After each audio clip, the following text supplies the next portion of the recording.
Polynomials play a central role in this course and in calculus in general. So we're going to review them here. What's a polynomial? It's a sum of powers of x that are added or subtracted. Well, it's a sum, so it could be subtracted, but when you subtract, you're adding the opposite. So that's why we say it's a sum of powers of x. And these powers can be multiplied by some numbers. Here I have integers, but they don't have to be integers. I could have like some rational, even a rational number. Okay, but in general, we're going to work with polynomials where the coefficients are integers. It's always nice to remember ourselves that we can always write that as a sum, as I was saying. Okay, by doing that, we can actually see what are the coefficients of each of the powers of x. Actually, there's a little square here.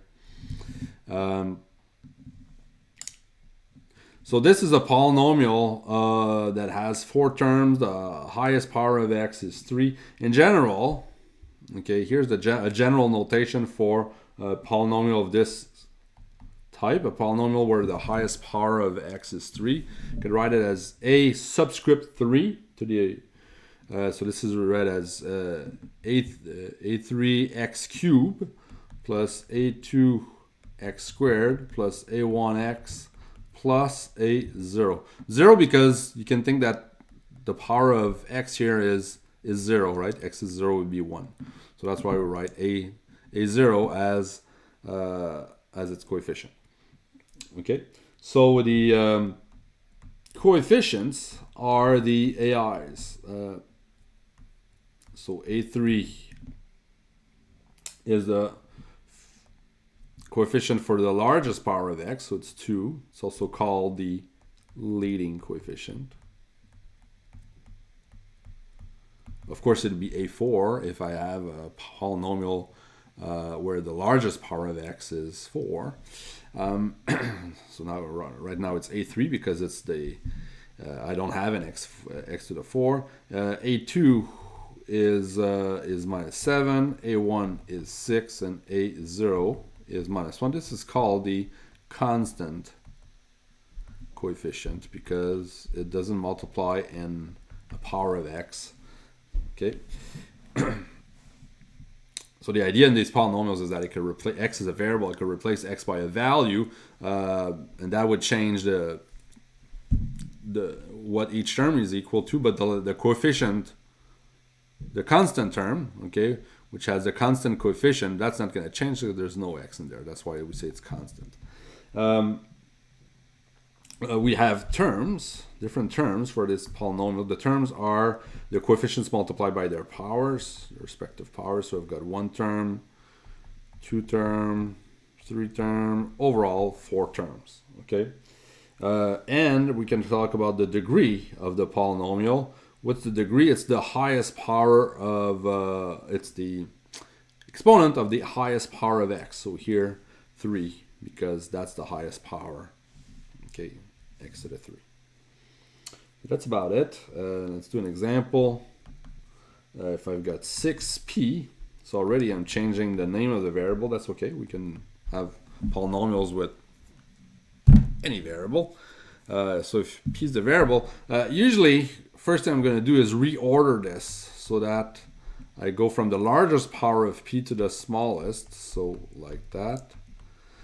And notice there's no p squared here, so you could say that actually there's a hidden term here that's 0p squared. Okay, you could, if you're asked what are the terms, you could decide to include it or not. Okay, that's really up to you. But we could see that the leading coefficient, what is that? It's, what do you think it is? It's right there. It's minus 1, right? The constant coefficient is right here, is minus 2. I've got 3 terms, or 4, depending on how you look at things, but I would say you have 3 terms, because usually we don't list the terms that have a 0 coefficient in front of them. And what else? What's the degree? Degree is the largest exponent in the powers of p, so it's 3 here again. Okay. I can add, subtract polynomials.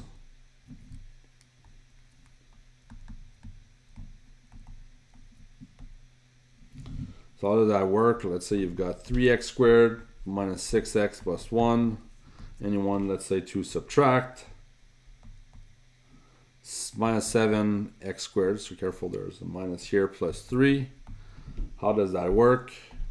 Well, maybe first thing is to convert that into an addition of polynomials by distributing your minus sign, right? So minus 7 is 7x squared, but it also distributes over here, right? Minus 3.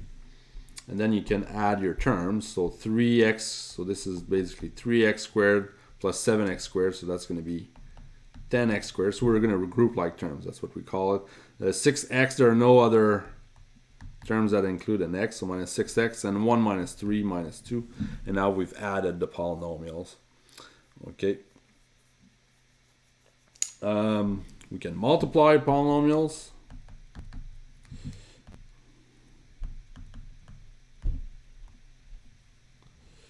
Okay, how does that go? Let's say I've got 3x squared minus 6x plus 1 again, times 2x minus 1.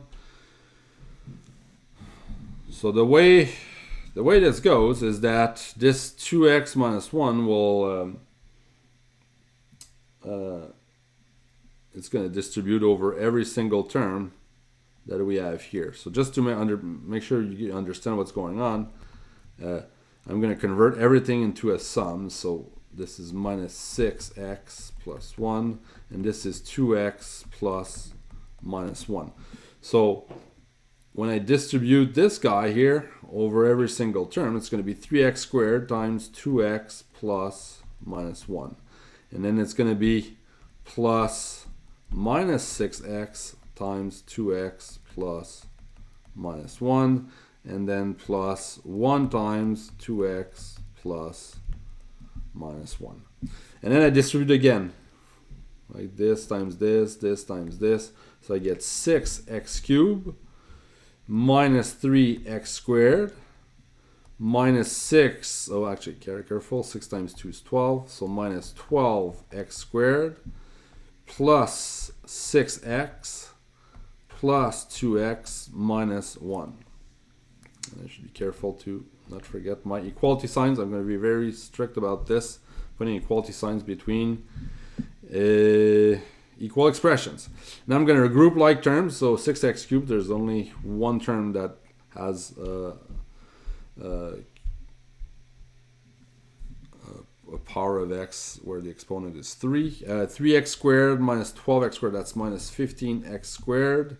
6 plus 2, 8x minus 1, and that's it. So the degree is 3 overall. Notice that we had initially here a polynomial of degree 2 that we multiply by a polynomial of degree 1. What we end up with is a polynomial of degree 3. So we add those. Okay, we don't multiply them. Notice that as we multiply x squared with x, as we multiply this guy with this guy, we're going to get x cubed, right? The exponents are going to add up. So that's why the degrees add up when you multiply polynomials that have different degrees. Okay. Now finally, there are some shortcuts for multiplying polynomials. So shortcuts.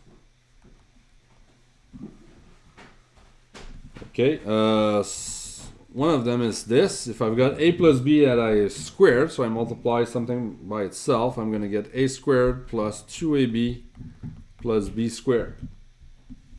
And the other one is one we've seen before for rationalizing numerators and denominators. A plus b times a minus b, that's a difference of squares. So to give you an idea, let's say I've got 5x plus 3 squared. I could, of course, write it as 5x plus 3 multiplied by 5x plus 3 and multiply this by this and this by this, this by this, this by this. Okay, can do that, but if I know the shortcut, it's faster. So I'm going to use this one here. Okay, this is a plus b. This is my a. This is the b.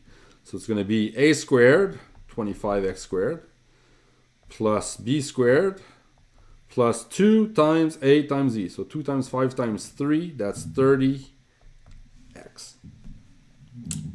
So that's quite faster. If I've got 5x plus 3 times 5x minus 3, so this is the form a plus b times a minus b. So I'm going to get a difference of squares. I'm going to get a squared minus b squared. So a squared is 25x squared minus b squared. Okay.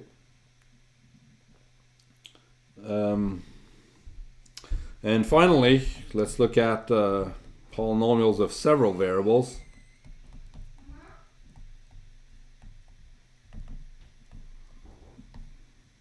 Okay. For example, I can multiply x squared plus 4 with 3x minus 2y plus 5.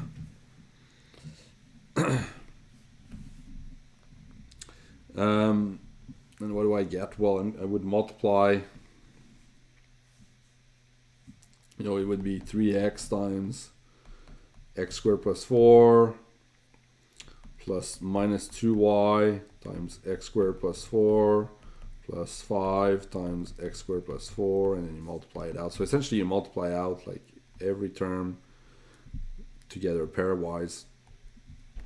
So you get 3x cubed plus 12x minus 2x squared y. Notice how I usually write down my variables in alphabetical order. It's usually easier to figure out like terms afterwards. So like this. And then you look at like terms. Do I have any? I don't think I do. None of them are like terms. So this is a relatively complicated example. Sometimes you have things that are simpler like this. H times x plus h. Well, you just distribute the h. So xh plus h squared. Okay. So sometimes we have polynomials of several variables. We won't have that many in this course, but in calculus there are.